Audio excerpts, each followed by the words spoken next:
Okay, time to do another video. It's been a while. So this is the 64.5 Mustang up on jack stands because I decided that while I was waiting for some other things to get done, like the starter and the generator, I would get to look at the brakes and see what was going on with the brakes. And what I found was that every piece of the brake system, with the exception of the front lines, was basically wasted. The master cylinder I've rebuilt, and I don't know that I've ever seen a copper lid on one. It doesn't appear to be original top, but it may be.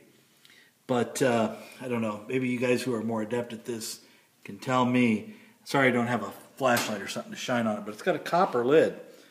And it is magnetic, so it's like a copper plated lid. So I rebuilt the master cylinder, put a new kit in it. It was hell grinding out all of the pitted rust spots with the hone, but it all came out and it started pushing fluid fine to the extent where it pushed holes into the brake lines. Brake lines were so rusted that they quickly all started leaking. Just wherever there was a clamp or something running alongside of it that rusted, it took the brake line with it. Put new wheel cylinders on all the brakes. Got all of the drums turned, and it is all drums. You can't see the rears, can't see the wheel cylinders. I put everything back together. Put new hoses on it because, of course, the brake lines wouldn't come loose. And basically vacuumed out the drums of all the brake dust and rust that was in them. Cleaned them all out. Got them all so they will function once I hook up new lines. New lines have been ordered. The good news is that in the meantime, the starter and alternator are back. The starter is already on the car. It needed just a little bit of work on the brushes. And same thing with the generator. It needed just a little bit of work on the brushes. But the bad news was the regulator was shot. So we'll turn this so you can see the date coding part number all cleaned up on that. Perfect. So the original regulator, not sure if I tossed it. No. There's the new one. Where's the old one? Somewhere around here. There's the new one. The old one is somewhere. Who knows? I maybe have already tossed it. The bad news was they checked out the regulator and it was not functioning. It was not regulating. It would allow the vehicle to charge but not quit charging. And also in the meantime I rebuilt the power steering pump and painted all the brackets, put that all back together, got all the brackets waiting. Here is the stuff I got back from the sandblaster, the generator mount, which apparently I can't lift out of here or everything will flop off. There's the generator mount, the snorkel for the air cleaner, and got a little bit of tube work to do right there because it's a little bit deformed. But interestingly enough, the temperature sensor and all that is still intact inside. Love that. It would have been a hard part to get. I would have had to buy a whole new snorkel tube.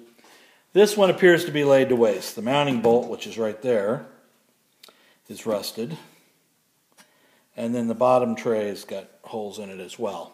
The battery tray, while extremely pitted from being rusted, I soaked it in the evapor-rust and then took it and had it sandblasted.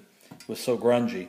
But the good thing is this thing is really structurally still very thick, and there's a replacement one that Chris gave me with the car, but it's about half the thickness of that bracket, so I don't think I want to use that one. I think I'm going to go ahead and put this original one on and make it go with that as best I can because, you know, in particular, I love anything it's got a date code on it that happens to rock right with the car. So you love that. And then one last piece to show you. I've been working on a bunch of ugly brake hoses, sorry. Got the pressure plate and clutch disc back from the clutch doctor up in Northfield. Although it's not Northfield, it's a little further than that. Maybe it's Northfield. Anyway, no, not Northfield. What am I thinking? North Branch, Minnesota. So he said this was a Ford clutch cover. It is a Ford pressure plate.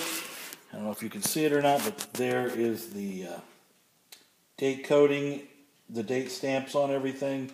It's the part numbers. So he cleaned all that up, was careful not to paint it, and put that all back together, showed me how well it worked, put new facings on the clutch discs, so all of that's good to go.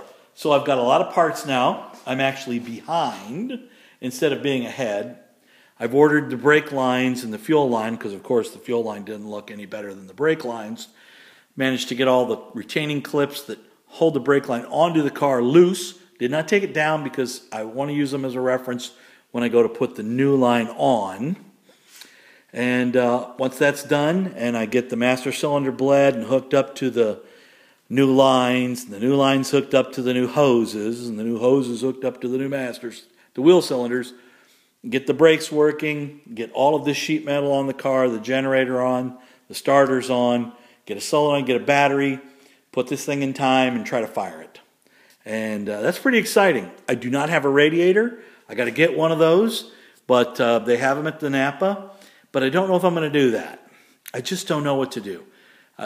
As much of me wants to do the original radiator, take it, have it record, and use it, I just know that it will have heating problems. They always did. And even though this is a stock motor, they always had heating problems. Overheating problems, I should say. So part of me wants to go run and get a new 3-row radiator, stick that in and eliminate that from happening. But once again, this car is done in a theme of original, but there's so much non-original on it. I think we'll call it original but repaired. So there we are. That's the update lately. And it's January 7th. So we're making progress for a midsummer, call it done with this car and roll it out of here time frame. Thanks.